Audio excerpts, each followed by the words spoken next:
It's time now for Back Pages tonight here on Sky Sports News, bringing you a first look at the sports stories in the morning's newspapers. Joining us are the Mirror's chief football writer John Cross and The Athletic's Carl Ancelotti. Welcome to you both. Let's quickly run through the back pages. Well, the Times is interesting. This big game coming up on Tuesday. Pep not sure that unstable City can beat Real. That's the headline in the Times. There's also a mention for the FA Cup giant killers Plymouth Argyle. Their reward for knocking out Liverpool is a trip to face Manchester City in round 5. What about the Start back page? Ready, aim, fire. Diaz backing Pep's big guns to blast past Real. That's the Daily Star's focus. What about the Telegraph front page? Puzzled Pep is the main image in the Daily Telegraph. Their top story, however, is an exclusive that New Zealand Rugby is considering legal action against Ineos, the co-owner of Manchester United. They've accused Sir Jim Ratcliffe's company of breaching its lucrative sponsorship deal.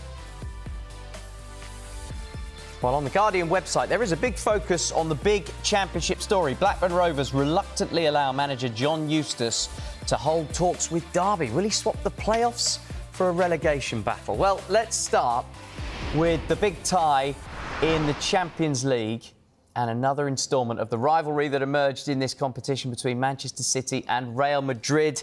I like this headline in the Times. Pep's not sure whether unstable City can beat Real Madrid. One Spanish journalist is referring to this as the modern Clásico. What are your thoughts, Carl, ahead of this one? Are Manchester City in a position to take Real Madrid? Oh, yes, of course. I mean, even though this is not the Manchester City of the pomp of their treble-winning season, this is still Pep Guardiola, who's highly regarded as one of the best football managers in the world. A team that has spent heavily in reinforcements in this January transfer window. And in Champions League football, anything can happen. These matches between Real Madrid and Manchester City have brought some of the most interesting tactical matchups in recent Champions League games. So I wouldn't count either team out here. Pep Guardiola has the X's and O's acumen, but Carlo Ancelotti and Real Madrid seem to have a certain something in this competition. Yeah, they certainly do. The Sun is also focusing on the big game between Real Madrid and Manchester City tomorrow, John. A whale of two cities, so it's a Dickens pun.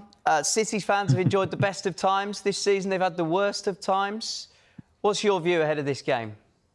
Yeah, I like that. Actually, it's a good reflection of what the story says, really, because you've got Guardiola basically saying at times we played really well this season and we played really badly, which I guess is obvious to anyone watching. But what I found really strange about Guardiola's comments here is that basically he is saying that his team is, as in his words, unstable, and basically he says in the past I thought we could do it, but now I'm not sure. I mean, it's remarkable. Lots of managers will have doubts about his players, about his teams, and about his team's ability to get a result across the line. But they'll very rarely air it publicly the night before, arguably the biggest game of their season, really, and one which could, go a long way to shaping the future of Manchester City, because City are not guaranteed by the Premier League to get back into next season's Champions League, so they've got to go deep into this competition. It is a classic rivalry, as you rightly say, Chris, because they've met 4 out of the last 5 seasons, so they know each other well. And there's no doubt in my mind, even though, Real Madrid has sort of had a little bit of indifferent form themselves and not exactly built on perhaps winning the Champions League themselves. But I think Manchester City, you just don't know what you're going to get. But I do think they're very frail defensively. I think they'll be nervous for this tie. And I do think a lot of the Etihad, sort of fans and what the people watching the game will probably share those nerves as well. And I think it'll be a jittery night, to be honest. Could well be. Carl, if we look at the Guardian's sport focus on this game in particular, the Pep quote that it will be impossible to silence Vinicius Junior, Rodrigo, Mbappe and Bellingham, that attacking 4 for Real Madrid, particularly concerning to City fans when you look at what Arsenal did to them just, 9 days ago? Yes, look, Real Madrid have recruited very, very well and bolstered their attacking unit to one of the best in the world. We've just seen Manchester City have a somewhat unconvincing victory in the FA Cup against Leyton Orient. However, I do have to take a lot of Pep Guardiola's comments with a pinch of salt. This is something he's been doing for quite a while now, the Pep compliment, where he almost overdoes how much he adores the opposition team before revealing some sort of tactical trap he has in there. So we know all about Real Madrid's very, very, very, very, very talented players. However, we also know that Real Madrid, if they don't get the correct stroke of fortune with the offside trap, their tendency to overcommit players leaves them vulnerable to the counter-attack. I think this game could really, really be about who controls the transitions here. And this will be a game where I think both teams are going to go, whew, you can tell that Rodri's not playing. Yeah, definitely. Now, all rivalries needs a little bit of spice. John, a little bit of spite. We saw it earlier in the season with Manchester City and Arsenal. I wonder if the spice from this one comes from the Ballon d'Or snub. If we go back a few months when Real Madrid thought that Vinicius Junior was going to win, Rodri of Manchester City won, and they didn't turn up to the ceremony en masse. Yeah, I do think it gives it an edge. You cannot tell me that Vinicius Junior, if he feels so passionately that he and his teammates and indeed his whole club don't turn up for the ceremony, that they're still not bothered by this. Of course, it will give them extra momentum and desire to prove a point, I think, and show that, basically that Ballon d'Or, as far as they're concerned, was wrong, the vote, because it obviously went to Rodri. Listen, for what it's worth, I thought Rodri was such a worthy winner. We all know how amazing Vinicius Junior is as a footballer, as a forward. I just thought it was quite nice for a change to sort of kind of have the anchor man, the most important player for club and country, to win it. Not necessarily the most spectacular, but the most important. And so, look, he's missing, but Vinicius Junior and Real Madrid, I think, will be fired up for it. And I think it will give it a nice little edge, actually, because I do think these teams, they've had so many close contests. They've had so many dramatic outcomes that I think that actually that little bit of edge from the Ballon d'Or, I really think actually, ramps it up even further. Yeah, I hope so. I mean, we've seen what it's done to Manchester City to lose Rodri. I wonder if you took Vinicius out of Real Madrid, would they be able to box and cox a little bit slightly more easily than Manchester City have found? That's probably a debate for another day. Ruben Diaz has had his say ahead of this one as well. He's backing Pep Guardiola's big guns to blast past Real, Carl. They have done that in previous seasons. They had a 4-0 win against them a couple of years back. Oh, yes. I mean, when you look at Manchester City's victories over Real Madrid, the thing that really, really impresses is the strength and the intensity of the way they press. I remember one of their visits to Bernabeu, and they just simply camped in the final third, and Real Madrid couldn't get the ball out of their half. It was a phenomenal tactical display. It's one of the best performances I've seen of Jack Grealish. Grealish himself hasn't had a great year and a half, shall we say, in the Manchester City shirt. So it's not necessarily just the big guns, but also the role players. This is going to be a big game to see. Can Phil Foden affect things well? Not just can Erling Haaland score as many goals as we all know Erling Haaland can score. I'm really excited about this game. Really excited about it. What's your hunch, Carl? Considering this is a first leg, I'm going to give home advantage. So I think Manchester City are going to get themselves a 1-goal lead to go into the second leg. Yeah, delighting the blue half of Manchester, John. Yeah, I'm so looking forward to this. I'm at this game tomorrow and I cannot wait. And I think City might just surprise us and edge it 2-1 without away goals counting these days. And obviously I had a great debate with someone about that the other day. Look, I think it will give them a nice edge. And I think that City will be so fired up for it. It's win or bust for them, isn't it? Certainly is. Win or bust in the first ever of the Champions League playoff knockouts. We'd like to see them later in the competition meeting, but here we are. Let's focus again on the Times back page. City Cup reward for Plymouth Argyle. So Argyle had that absolutely incredible win over Liverpool on Sunday. The magic of the Cup. It was certainly simmering at Home Park on Sunday, Carl. Is this the perfect draw for them? They get another big name, or would they have preferred it back in their own ground? Well, that's a really good question. I suppose you'd have to speak to the Plymouth fans. I read a fantastic piece from one fan who said this is the second time he's watched his team beat Liverpool, but there was a 60-plus year gap between the two fixtures. It was a phenomenal performance from Plymouth. I mean, Conor Hazard, one of the best goalkeeping performances I've seen in FA Cup in my finite years on this planet, and yeah, if you consider going to play Manchester City a reward on top of that and another opportunity to show how good some of these players can be when they're fired up for it, why not? Why not? I am thoroughly invested in so many of these Plymouth players, and it's just been great to read stories from their fans, considering on more than one occasion. I'm sure John has seen this as well, where you get the message at 4 o'clock in the morning where you're seeing Plymouth fans getting ready to wake up for the longest away trip in the English pyramid. This is a fan base that's been through it, and they've had one weekend where they've shown the world how brilliant their football club can be, and it's been fantastic. Certainly is fantastic, John. They've got a really impressive young manager as well, who's had a real lifetime full of stories. Yeah, he has. I was at the game actually yesterday. It was a brilliant story. I love the fact that Ryan Hardy is sort of the goal hero. Basically said straight after the game, "I'd like, as long as we were at home, unfortunately didn't get that wish. I'd like Man United next." It was brilliant. It was great stuff. The manager, sort of saying afterwards, he's only relatively recently in charge, isn't he? Basically saying this is actually the best moment of my managerial career. Loving it, but basically Millwall's more important to us than Liverpool because we're playing Millwall, fighting for our against relegation, fighting for our lives on Wednesday night. Basically, it was really good. And look, I think it's been a fabulous weekend overall for the FA Cup. I really do. I think there's been so much talk before the tournament about the scrapping of replays for this season. Yes, the sort of the cash loss.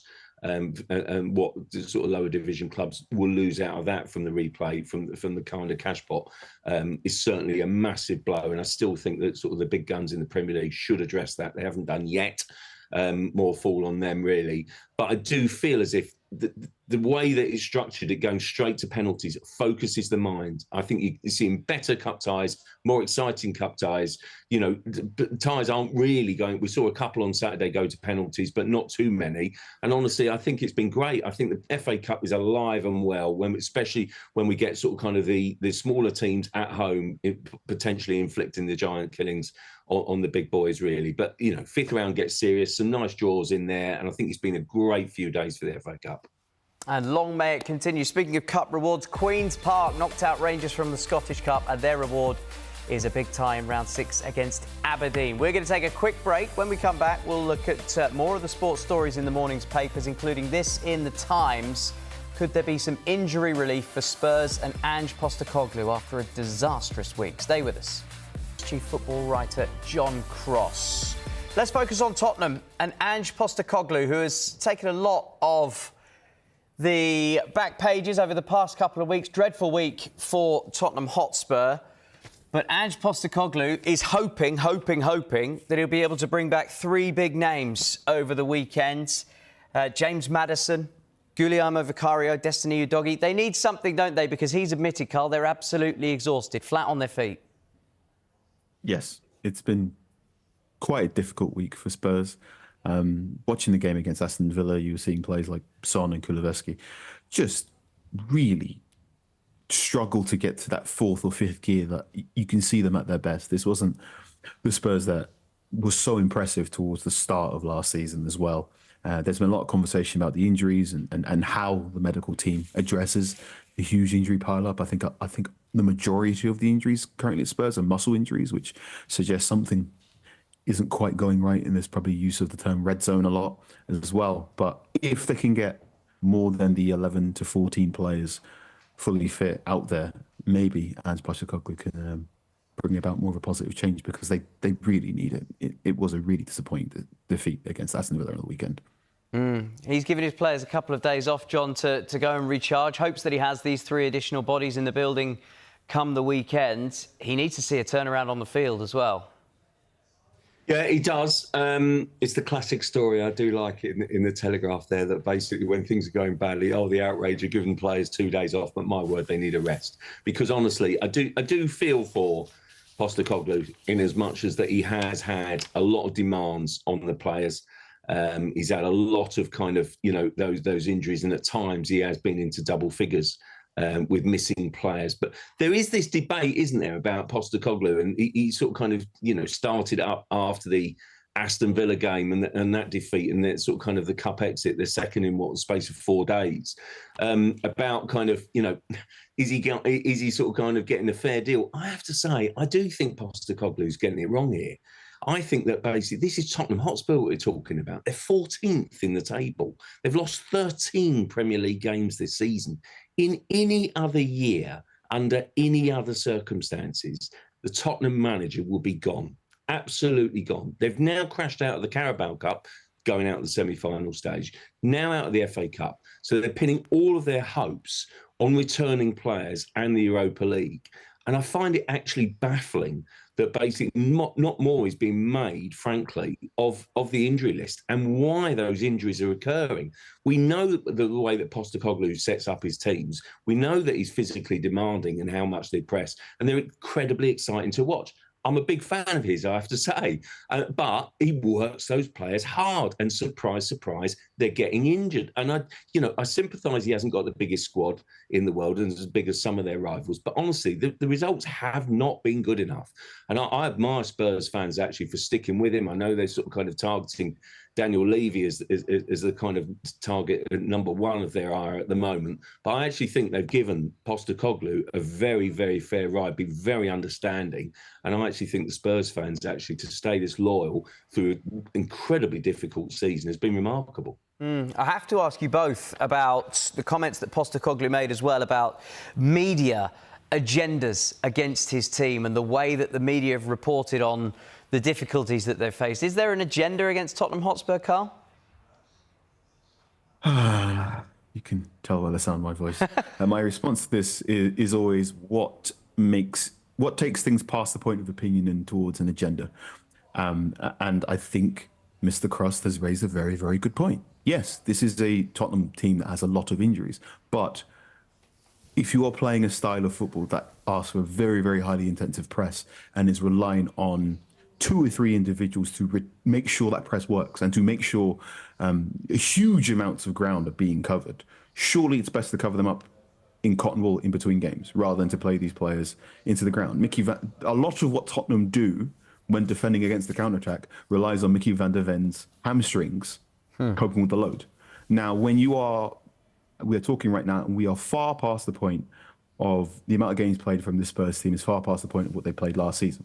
This is not a large squad, and they needed greater depth. And the fact they only just managed to get some depth in January leads me to believe things have gone awry. Now, I do not know Tottenham Hotspur as well as Tottenham Hotspur fans, so they can tell me this is an agenda.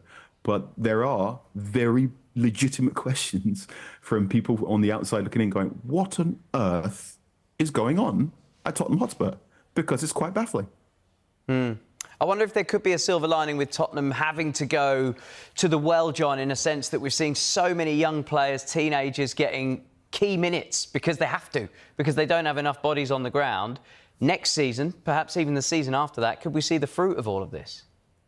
Yeah, I do think so, Chris. I think that Mikey Moore has been a super talent, hasn't he?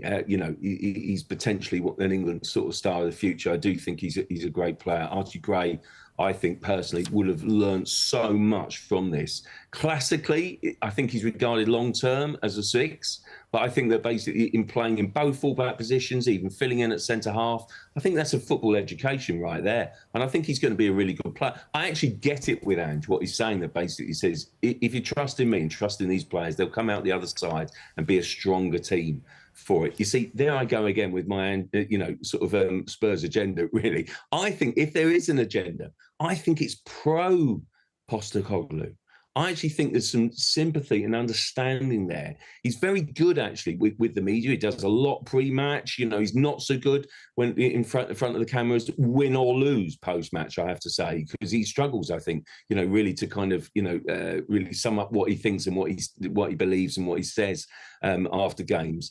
But I do think that he's had a lot of sympathy and understanding from the media. And I'm ever so surprised that, I think he does look at the media quite a lot, and I'm surprised that he can't see it. Because honestly, I think he's had a bit of understanding there. And look, I think Spurs could still, win the Europa League. I genuinely do, because I think if they get some players back, I've got massive sympathy because of the injury list. They've missed their defence, virtually all of it, for so much of the season. They are a good team when they've got their first 11 out. I want to bring your focus to The Guardian, and a story that raised my eyebrows when I saw it earlier on is John Eustace of Blackburn Rovers, 6th place in the Championship, going for a place in the playoffs, looking like he's going to swap that, Carl, for Derby County in the relegation zone. What do you make of this? This one's a head-scratcher from me. the Derby County job's been a difficult one. Many managers have come and gone recently, and as Derby are trying to re-establish themselves in the English football pyramid and eventually, hopefully, return to the Premier League.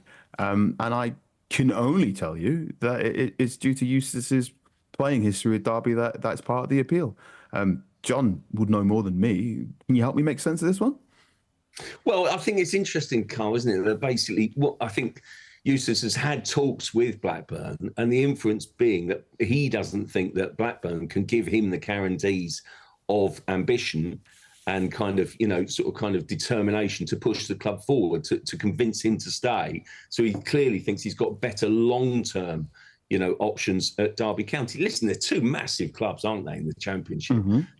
Are they comparable? I would probably argue that they are. I know that's going to upset both sets of fans there in one fell swoop, but I do think there's a massive club at Derby. So it's not as if he's leaving. I realise he's leaving two different parts of the table, but I do think he's kind of switching one for a comparable another club, and he clearly feels that there's not enough ambition against Blackburn. Blackburn have had a go back, but it is an interesting soap opera. But I think he'll be Derby manager very soon. Yeah, I do too. This will please you, John. You like your Arsenal, you like Saka, and you like your headlines. They call him the Star Boy, but the Mail and the Sun are both calling Bukayo Saka Scar Boy because we could see the long scar in his hamstring surgery. Oh, gosh. Yeah, that made me wince, actually, looking at that. I think Bukayo Saka might just be one of my favourite players in the world. I think he's a lovely player, beautiful sort of kind of technique, wonderful smile on his face. And I think he's such a nice character. He's really, one that I think the fans warm to. Brilliant for England. Quite apart from Arsenal as well. Look, I think it's nice to see him kind of back in the gym. Arsenal in Dubai at the moment, and he's clearly working his way back towards fitness. I still think it's going to be kind of, even if he's training a little bit, stepping up towards the end of the month, I think we won't see him back on the pitch, if you like, until mid-March, until sort of kind of the back end of the season. Whether he can then come back and sort of kind of, sharp and focused and in form enough to kind of push Arsenal to a really good finish, let's see. Because honestly, on his day, he's got world-class quality, brilliant player, great character, Saka. Yeah, feels irreplaceable for Arsenal, doesn't he? I think we're going to leave it there, gentlemen. John Cross, absolute pleasure. Carl, my first time doing this show with you. Thank you so much for joining us on Back Pages tonight. If you missed any of the show, there's another chance to see Back Pages tonight at 1:30. The show is also available as a podcast. You can download it, Back Pages, on Apple, Spotify, or wherever you get your podcasts. So get on there and you can download it as a podcast. And don't forget, join us again on Tuesday night when our guests will be Ian Ladyman and Jason Burt. Will do it all again in the evening. So John Cross, Carl Anker have been with us, and we will replay it at 1:30 throughout the night. And stay with us, because after the break, we'll be building up to the big one in the Champions League. Pep, not sure his unstable City can beat Real Madrid. He's got 2 goes over 2 legs. Do stay with us. We'll unpack it all.